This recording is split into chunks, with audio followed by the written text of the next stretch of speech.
Assalamualaikum warahmatullahi wabarakatuh. Apa kabarnya semua? Semoga kalian baik-baik saja.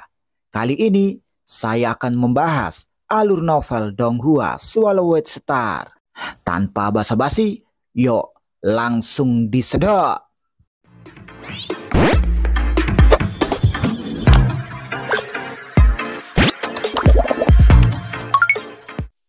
Melanjutkan dari cerita sebelumnya, Luo Feng memandang rumah harta karun ruang tak terbatas yang memajang informasi lebih lanjut tentang berbagai harta karun. Aku tidak sepenuhnya yakin. Aku masih di tahap Kaisar Dewa, jadi pikiranku akan melompat keluar dari kurungan terlebih dahulu. Luo Feng berpikir. Jadi, 250.000 poin hadiah mungkin adalah semua poin hadiah yang kumiliki.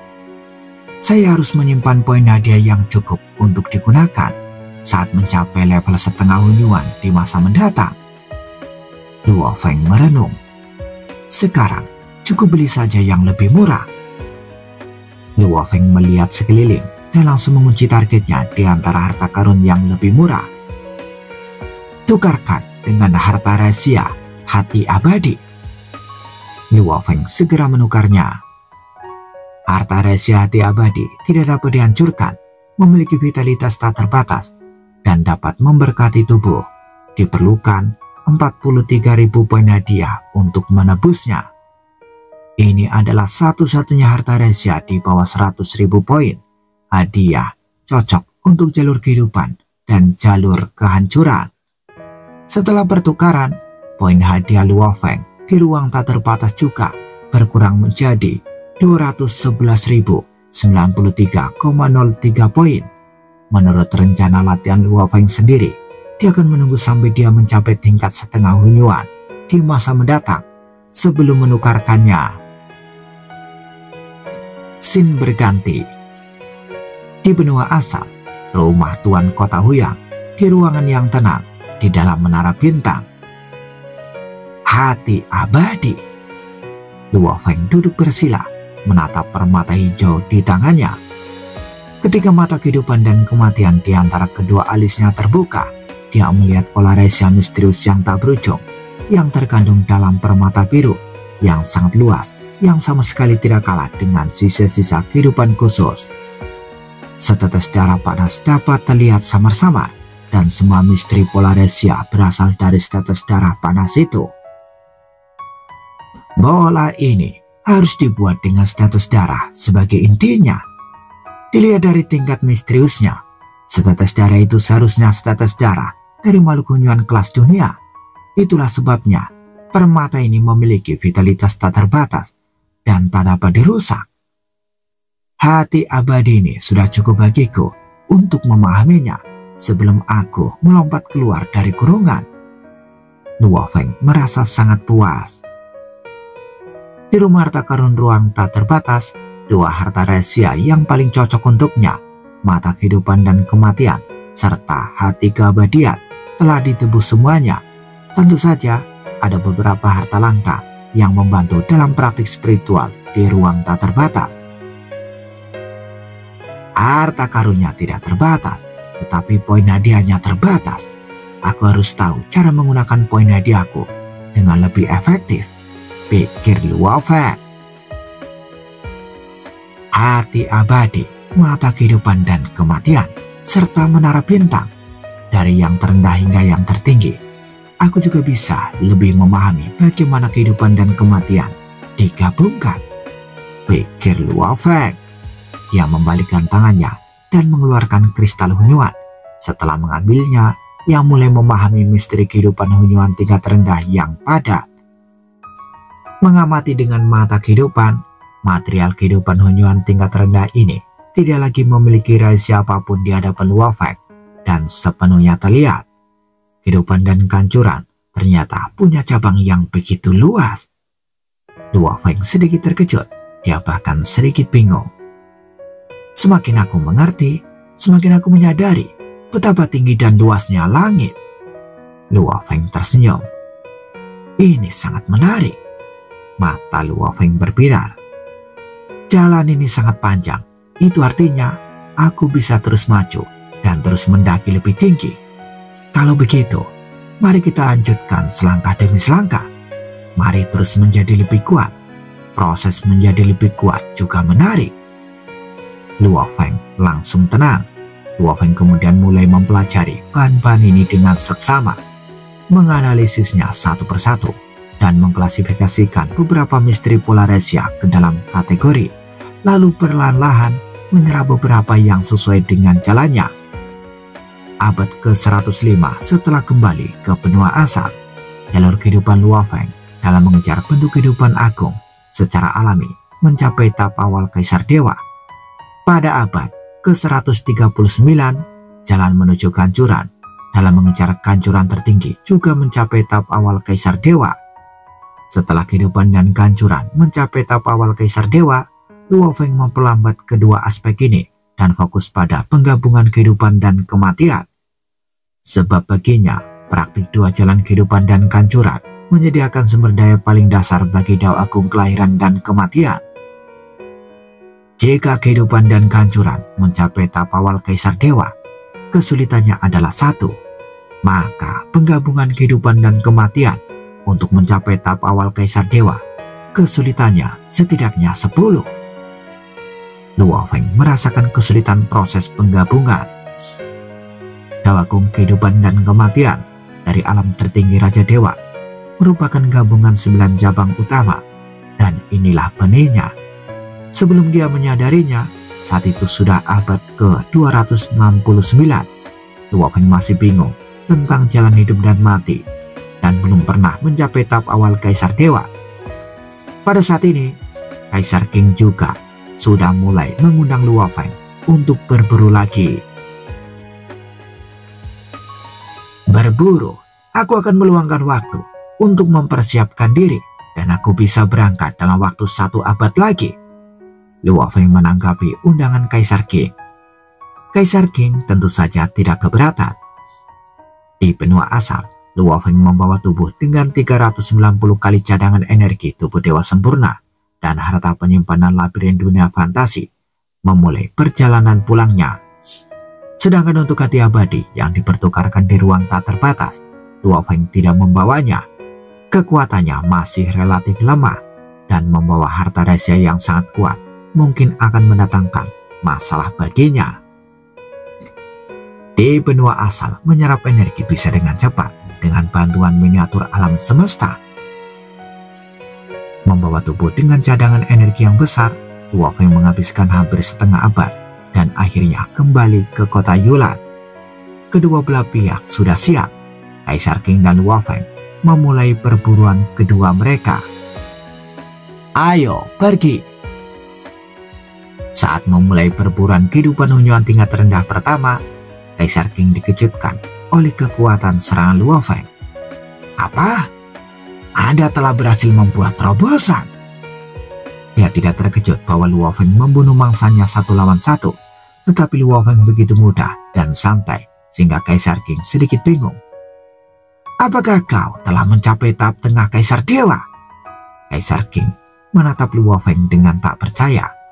Kekuatan yang ditunjukkan Luo Feng tadi tidak kalah dengan diagram formasi yang ditunjukkan Kaisar King. Tidak, Luo Feng menggelengkan kepalanya dan menjelaskan. Aku telah mempraktikkan 2 Dao Agung kehidupan dan kehancuran. Sekarang, keduanya telah mencapai tahap awal Kaisar Dewa. Kedua jalan itu digabungkan satu sama lain untuk mengerahkan kekuatan yang begitu dahsyat. Mempraktikkan 2 Dao Agung di saat yang sama dan menggabungkannya dengan sangat sempurna. Kaisar King akhirnya memahaminya. Mereka yang telah mencapai pencerahan dan menjalani 2 Dao yang berbeda umumnya memang jauh lebih kuat. Saya selalu berpikir bahwa karena Anda baru saja tiba di alam suci 9 sungai, saya belum membantu Anda di tahap awal. Siapa yang mengira bahwa hanya dalam perburuan kedua Anda benar-benar membantuku? Kita juga perlu menegosiasikan kembali pembagian hasil rampasan tim kita, kata Kaisar King sambil menggelengkan kepalanya. Aku tidak punya harta karun rahasia, hanya sepasang sarung tangan ini. Mereka yang lebih kuat dari saudara King jumlahnya terbatas, jadi tidak perlu mengubah rasio pembagiannya, jawab Luo Feng sambil menggelengkan kepalanya. Kaisar King menatap Luo Feng dan berkata sambil tersenyum, baiklah, lain kali kita pergi berburu, kita perlu menegosiasikan kembali rasio pembagiannya. Dia tahu itu di dalam hatinya, bahkan dengan bantuan diagram formasi harta karun rahasia, daya ledaknya dapat mendekati Luo Feng, tetapi Luo Feng memiliki banyak klon. Dalam hal berburu, kontribusi Luo Feng kini telah jauh melampaui Kaisar King. Kita akan menegosiasikan ulang rasionya lain kali. Namun, ketika kesenjangannya semakin besar, saya khawatir kita harus berpisah. Kaisar King memahami hal ini. Saat ini, dia masih berguna dalam tim. Luo Feng seharusnya sudah mencapai tahap awal Kaisar Dewa sejak lama. Sekarang, kedua daunnya berada di tahap awal Kaisar Dewa. Itulah sebabnya dia mengalami transformasi seperti itu. Jika dia ingin meningkatkan kekuatannya secara signifikan, itu mungkin akan memakan waktu lama. Tidak perlu terlalu banyak memikirkannya untuk saat ini, pikir Kaisar King. Selama perburuan kedua ini, Kaisar King memiliki perasaan campur aduk selama seluruh proses. Bagaimanapun, dialah yang menjadi pemeran pendukung. Perburuan ini berjalan lebih lancar dari sebelumnya. Tanpa ada bahaya yang ditemui, mereka berhenti setelah membunuh 9 makhluk hunyuan tingkat rendah di tahap awal Kaisar Dewa. Kita sedang berburu dan 9 kepala adalah batasnya. Semakin jauh kita pergi, semakin besar resikonya. Bahkan ada kemungkinan makhluk hunyuan tingkat rendah di tingkat kesempurnaan Kaisar Dewa akan menargetkan kita, kata Kaisar King. Baiklah, ayo kembali. Luo Feng mendengarkan nasihat itu. Meskipun dia sekarang lebih kuat, Kaisar King memiliki lebih banyak pengalaman berburu daripada dia. Luo Feng dan Kaisar King membawa hasil buruan kedua, mengemudikan kapal terbang hitam, dan memulai perjalanan pulang. Dalam perjalanan pulang, mereka berdua bersikap hati-hati seperti sebelumnya. Ada kapal terbang datang, berhati-hatilah. Gelombang besar yang tak terlihat menyelimuti area tersebut. Ada 3 sosok tersembunyi di area tersebut. Mereka telah menemukan kapal terbang tersebut dengan bantuan formasi. Biarkan mereka maju dan masuk lebih dalam ke formasi sebelum kita mengambil tindakan. 3 sosok rahasia menunggu dengan sabar. Tiba-tiba, di dalam perahu terbang hitam, mata bionik penghancur di antara alis Luo Feng telah terbuka. Karena jalur kehidupan dan kehancuran telah mencapai tahap awal Kaisar Dewa, mata bionik penghancur ini secara alami telah membuat kemajuan lebih jauh dan kemampuan pengamatannya menjadi lebih kuat. Ada yang tidak beres di sini. Luo Feng segera mengirim pesan kepada Kaisar King. Mundurlah secepatnya. Hah? Kaisar King tidak merasakan bahaya, tetapi dia percaya pada temannya. Sebenarnya, Luo Feng baru menyadari ada yang tidak beres. Dia juga tidak menemukan musuh, dan keadaan di sekitarnya tampak normal. Namun, mata bionik kehancuran milik Luo Feng mendeteksi bahwa pengoperasian aturan langit dan bumi di sekitarnya tidak normal. Suara mendesing. Kapal terbang hitam itu tiba-tiba mundur dan kembali melalui rute yang sama dengan kecepatan maksimumnya. Kita sudah terungkap. Kami ketahuan. Kekuatan bayangan yang kuat segera turun dan area seluas sekitar miliaran kilometer berubah menjadi abu-abu dalam sekejap. Kapal terbang Luo Feng dan Kaisar King juga berada di area luas yang diselimuti oleh kekuatan bayangan, tetapi mereka tidak jauh dari perbatasan. Tetapi pada saat ini, kekuatan bayangan yang tak berujung itu kental dan lengket mengikat kapal terbang itu sepenuhnya. Langit dan bumi menjadi satu, penciptaan dunia. Sosok yang menjulang tinggi muncul secara alami, memobilisasi kekuatan langit dan bumi yang luas, dan tangan kanannya seperti kapak besar menebas dengan marah. Dimanapun kapak itu menebas, seolah-olah seluruh dunia terbelah dua, menciptakan celah besar antara langit dan bumi. Ini adalah jurus terlarang paling cocok yang diciptakan Luo Feng setelah kehidupan dan kehancurannya mencapai tahap awal Kaisar Dewa berdasarkan karakteristik kelon langit dan bumi, yaitu penciptaan dunia. Setelah retakan besar ini terbuka, bahkan kekuatan bayangan pun sempat terpecah menjadi retakan besar. Suara mendesing. Perahu terbang hitam itu segera mengikuti celah itu dan kecepatannya melambung tinggi, dan dengan satu lompatan ia melesat keluar dari jangkauan kekuatan bayangan. Sosok yang menjulang tinggi itu juga mengikuti celah antara langit dan bumi dan langsung melarikan diri dan bergegas keluar. Setelah lolos dari jangkauan kekuatan bayangan yang luas, Kaisar King menghela napas lega. Saudara Luo Feng, mereka pastilah penguasa gedung Wanjing. Jika kita terjebak dalam formasi mereka, kita akan mendapat masalah besar, kata Kaisar King. Formasi itu sangat kuat. Jurus terlarangku, kelon langit dan bumi, hanya bisa menciptakan celah, kata Luo Feng. Dia juga menyadari betapa sulitnya lawannya. Hahaha, terdengar tawa. Tiga bayangan turun dari semua sisi dan mengembun menjadi tiga sosok. Mereka semua mengenakan jubah dan topeng abu-abu, dan suatu kekuatan tak terlihat sedang menyebar. Itu memang gedung Wanjing. Luo Feng dan Kaisar King mengkonfirmasinya sepenuhnya. Ada tiga kekuatan yang telah lama mencuri dan menjarah di kota Yulan, yaitu sarang serangga, gedung Wanjing, dan Guifang, dan semuanya milik penguasa Istana Weiyang. Pasukan yang dipimpin oleh kepala Istana Weiyang merupakan pasukan terbesar di kota Yulan.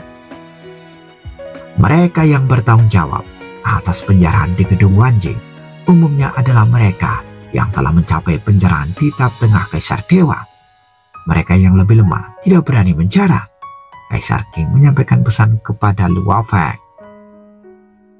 Dari pertarungan tadi, kita bisa menentukan perkiraan kekuatan mereka, kata Luo Feng. Dia juga sangat jelas.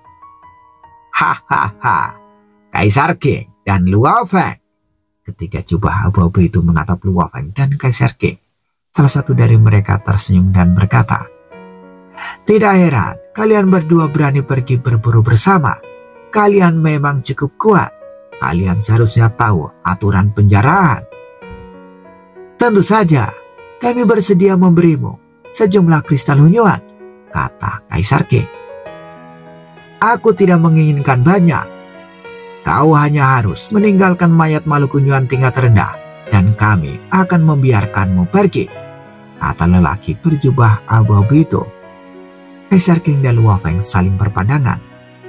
Baiklah, Kaisar King menjawab, lalu melambaikan tangannya dan melepaskan mayat hidup hunyuan tingkat rendah. Itu adalah yang termurah di antara barang rampasan pertempuran ini, bernilai sekitar 800.000 kristal hunyuan. Itu memang menyegarkan. Setelah pemimpin berjubah abu-abu itu mengumpulkan mayat itu, mereka bertiga berputar dan menghilang. Ayo pergi. Kaisar King dan Luo Feng mengemudikan perahu terbang hitam, menghindari jangkauan formasi bayangan, dan terus kembali di dalam perahu terbang. Saat berburu di luar, selain makhluk hunyuan tingkat rendah, praktisi lain juga merupakan ancaman. Kaisar King menggelengkan kepalanya. Tentu saja kami tidak peduli dengan para penjara dengan kekuatan rata-rata itu, dan kami bahkan dapat membunuh mereka sebagai balasannya. Tetapi jika kamu bertemu dengan seseorang yang kuat, itu akan merepotkan. Jika kau bisa melarikan diri, maka melarikan dirilah. Jika kau bisa memberikan beberapa kristal hunyuan, maka berikanlah. Kaisar King menggelengkan kepalanya. Tetapi jika para penjara tidak menginginkan kristal hunyuan, mereka ingin membunuh dan mengambil harta karun itu, maka kau hanya bisa mempertaruhkan nyawamu. Luo Feng mengangguk. Dilihat dari pertarungan sederhana, ketiganya seharusnya adalah Kaisar Dewa tingkat menengah yang telah mencapai penjarahan. Mereka mungkin telah mengumpulkan kekuatan di Kaisar Dewa tingkat menengah untuk waktu yang lama dan tidak kekurangan berbagai harta rahasia. Luo Feng bertanya pada dirinya sendiri, bahkan jika dia dan Kaisar King bergabung, dia tidak yakin bisa mengalahkan ketiganya. Setelah terbang beberapa saat, kapal terbang hitam itu akhirnya tiba di kota Yulan. Kaisar King juga tersenyum. Kita berdua benar-benar beruntung. Meskipun kita bertemu dengan makhluk Hunyuan tingkat rendah di tahap awal Kaisar Dewa selama perburuan pertama, kita berhasil melarikan diri. Meskipun kita mengalami perampokan dalam perjalanan kembali selama perburuan kedua, kita dapat menghindari bencana dengan mengirimkan mayat makhluk Hunyuan tingkat rendah, kata Kaisar King. Kau sebut ini keberuntungan? Tanya Luo Feng. Ya, kita sangat beruntung. Kau akan tahu setelah berburu lebih sering. Selama proses berburu, kami tiba-tiba bertemu dengan makhluk Hunyuan tingkat rendah yang sangat kuat. Dan sebagian besar anggota tim terbunuh atau terluka. Atau dalam perjalanan kembali, kami bertemu dengan penjara yang tidak mengikuti aturan. Dan secara paksa membunuh dan merampok harta karun, kata Kaisar King. Luo Feng mendengarkan dan mengangguk. Begitulah yang terjadi di kota Yulan. Saat kami masih menjadi Kaisar Dewa di masa-masa awal, kami mempertaruhkan nyawa dan bahkan mungkin dirampok. Kaisar King mendesah. Untungnya, aku datang dari dunia asal dan memiliki kemampuan untuk mengkloning diriku sendiri. Kalau tidak, hidup akan jauh lebih sulit. Tidak mudah untuk berlatih di kota Yulan, kata Kaisar King. Dan dia tidak bisa menahan diri untuk tidak melirik Luo Feng. Tentu saja, saudara Luo Feng, kamu berbeda. Kamu sudah memiliki kekuatan Kaisar Dewa tingkat menengah. Kamu hanya perlu membeli beberapa harta rahasia lagi yang sesuai denganmu dan memperkaya kemampuanmu. Kamu akan dapat bergabung dengan kekuatan apapun di kota Yulan. Ada banyak kekuatan di kota Yulan, namun Kaisar Dewa tingkat menengah yang telah mencapai pencerahan sudah cukup untuk menjadi tulang punggung. Bagaimanapun, level yang lebih tinggi adalah level tetua dan jumlah mereka masih sangat sedikit, kata Kaisar King. Luo Feng tersenyum. Di kota Yulan, total ada 723 orang yang telah mencapai tahap akhir tingkat Kaisar Dewa. Di antara mereka, 327 menjabat sebagai penantua. Banyak di antara mereka yang memiliki klon telah berkeliaran di alam suci kegelapan, sementara klon di kota Yulan jarang mengambil tindakan. Apakah kau berencana untuk bergabung dengan faksi manapun? Tanya Kaisar King. Tidak perlu. Luo Feng menggelengkan kepalanya sedikit. Apa yang paling dia pedulikan sekarang adalah mendorong Dao hidup dan mati ke tahap awal Kaisar Dewa sesegera mungkin. Benar sekali, kamu baru saja berada di kota Yulan dalam waktu yang singkat. Jadi sebaiknya kau harus fokus pada kultivasimu terlebih dahulu. Namun, jika kamu memiliki kesempatan menjadi pejabat tinggi di beberapa pasukan besar, akan memberimu banyak keuntungan, kata Kaisar King. Luo Feng tersenyum dan tidak berkata apa-apa lagi. Selama percakapan, kapal terbang hitam telah tiba di istana Hunyuan yang megah. Kita jual barang rampasannya dulu. Kaisar King dan Luo Feng terbang menuju istana Hunyuan bersama-sama. Kali ini, 8 bentuk kehidupan Hunyuan tingkat rendah yang tersisa, termasuk poin militer mereka, dijual dengan total 8,6 juta kristal Hunyuan, dengan Luo Feng dan Kaisar King masing-masing mengambil setengahnya. Luo Feng dan Kaisar King membagi kristal Hunyuan dan mulai membelinya secara terpisah. Kali ini aku akan membeli material kehidupan Hunyuan tingkat rendah dari tahap tengah Kaisar Dewa. Luo Feng mulai mengunjungi setiap toko di kota Yulan dengan hati-hati. Luo Feng dengan hati-hati menanyakan harga semua material yang cocok untuk Dao kehidupan dan kehancuran. Butuh waktu seharian untuk membandingkan harga dan menawar secara detail. Pada akhirnya, dia membeli sekitar 1000 buah bahan kehidupan Hunyuan tingkat rendah Kaisar Dewa Tengah, yang masing-masing berharga sekitar 3.300 kristal Hunyuan. Setelah itu, Luo Feng membeli 900.000 kristal Hunyuan berupa ramuan dan barang-barang lainnya untuk membantu kultivasinya. Kebetulan sekali, kapal terbang resmi akan segera hadir. Luo Feng sangat terkejut. Pada hari ketiga setelah pembelian, salah satu klonnya mengambil penyimpanan harta karun rahasia labirin dunia fantasi dan mengirim semua harta karun yang dibeli ke benua asal. Di benua asal dengan mata kehidupan dan kematian, efisiensi kultivasi memang lebih dari 10 kali lebih tinggi daripada di kota Yulan. Luo Feng telah memutuskan bahwa untuk beberapa perburuan pertama, dia akan melakukan perjalanan ke benua asal.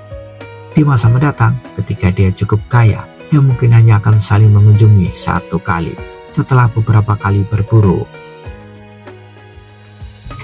Scene berganti. Kaisar Qing dan Luo Feng sudah kembali dari perjalanan berburu kedua mereka. Sepertinya mereka baik-baik saja. Kaisar Ming duduk bersila di guanya dengan ekspresi rumit. Sejak aku datang ke kota Yulan, aku pernah berburu sekali, tetapi hasil perburuanku berantakan. Masuk akal jika tim pemburu normal kota Yulan tidak mengizinkan mereka yang merupakan pembudidaya garis keturunan Kaisar Dewa awal. Saat berburu, mereka memainkan peran positif yang minimal dan seringkali menjadi penghalang. Saat itu, ada 32 anggota tim. Semuanya adalah praktisi tahap awal garis keturunan Kaisar Dewa. Kami telah belajar lama dan mendiskusikan cara untuk bekerja sama. Tapi apa hasilnya? Pikir Kaisar Ming. Dia cukup putus asa. 32 anggota tidak dapat membunuh makhluk hunian tingkat rendah. Tidak heran tim pemburu tidak menginginkan kita. Kaisar Ming menggelengkan kepalanya. Mari kita memanfaatkan sumber daya kota Yulan. Berlatihlah dengan baik dan bekerja keras untuk meningkatkan kekuatan kita. Dia tampak miskin. Dengan hadiah ruang tak terbatas, Kaisar Ming sebenarnya cukup kaya. Dia hanya perlu sangat berhati-hati saat menggunakan kekayaannya. Lagi pula, dia terlalu lama. Dia bahkan belum menguasai seni pembuatan klon. Scene berganti. Warisan garis keturunan penyihir sejati di Menara Batas 9 Cincin memang luar biasa. Sedangkan untuk garis keturunan Void, aku telah memperoleh banyak hal. Aku merasa semakin dekat dengan dao luar angkasa yang lengkap. Kaisar Fu juga sangat puas di Menara Batas 9 Cincin, meskipun dia hanya membantu pekerjaan dan melakukan beberapa pekerjaan dasar, namun dia juga mendapatkan banyak hal. Jika aku dapat memahami seluruh dao ruang angkasa, aku akan memenuhi syarat untuk tinggal di benua asal hingga era berikutnya. Kaisar Fu tersenyum cerah, penuh percaya diri terhadap masa depan. Kalau dia tetap berada di benua asal dan terjebak di kemacetan, dia mungkin tidak akan mampu menerobos, bahkan ketika benua asal dihancurkan. Saya datang ke tempat yang tepat. Kaisar Fu sangat gembira.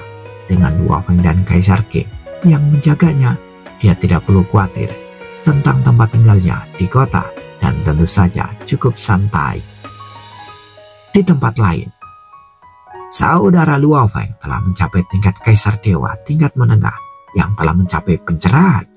Dia telah melampauiku.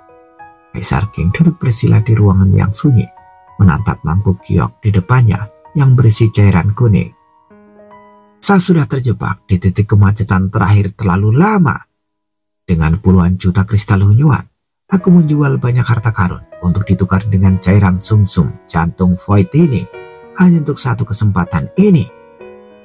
Awalnya Kaisar Qing tidak terburu-buru, tetapi ketidakseimbangan kekuatan tim membuat Kaisar Qing memutuskan untuk mengambil resiko ini sekarang. Semua kekayaan yang terkumpul selama bertahun-tahun telah ditukar dengan harta karun. Ayo, datanglah. Begitu Kaisar Qing membuka mulutnya, cairan berwarna kuning keemasan dalam mangkuk satu giok itu langsung mengalir ke atas dan masuk ke mulut Kaisar Qing. Bersambung, bagaimana kelanjutan kisahnya? Tunggu jawabannya di episode selanjutnya. Dadah, semoga paham.